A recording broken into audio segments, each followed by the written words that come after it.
ದಕ್ಷಿಣದೇ ಪಶ್ಚಿಮಾದಿಯ ಇಳಿದು ಪಶ್ಚಿಮ ಬದಿಯ ಕಡೆಗೆ ಕಲಿಲ ಬಿಂದುವ ಶಿರದೊಳಾನೆತೆದ ಮಾತ್ರ ತೊಲಗಿಸುತ್ತ ಪಾಪ ರಾಶಿಯ ಪಾಪ ಗೈದಿಗರ ಸಲೆ ಪುಣ್ಯ ಬದಿ ಫಲ ಬದಿ ಕಚ್ಚ ಶೋಭನೆಯಾಗೆ ಹರಿದ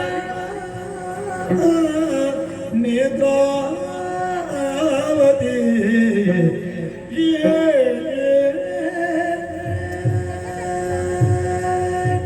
ಪಾರ್ವತಿ ಪತಿಯ ಆಜ್ಞೆಯಿಂದಲೇ ಉತ್ತಮವಾದಂತಹ ಶಿಖರವಾದಂತಹ ಅಷ್ಟಮುಖವನ್ನು ಏರಿ ನಿಂತಿದ್ದೇನೆ. ಇಲ್ಲಿಂದೇ ನದಿಯಾಗಿ ಧುಮುಕಿ ಭಾರ್ಗವ ರಾಮನ ದೃಷ್ಟಿಯಲ್ಲಿ ಹರಿಯುವಂತಹ ಸಂದರ್ಭದಲ್ಲಿ ಯಾರೇ ಆಗಲಿ ಈ ನೇತ್ರಾವತಿ ನದಿಯಲ್ಲಿ ಮಿಂದು ಶುಚೀರ್ಭೂತರಾಗುತ್ತಾರೋ ಅವರ ಪಾಪದ ಲೇಪವನ್ನು ಕಳೆಯುತ್ತಾ ದಡದ ಇಕ್ಕಲಿಗಳನ್ನು ಸತ್ಯಶಾಮಲೆಯಾಗಿ ಮಾಡುತ್ತಾ ಒಡುಗಳನ್ನು ಸೇರುತ್ತಾ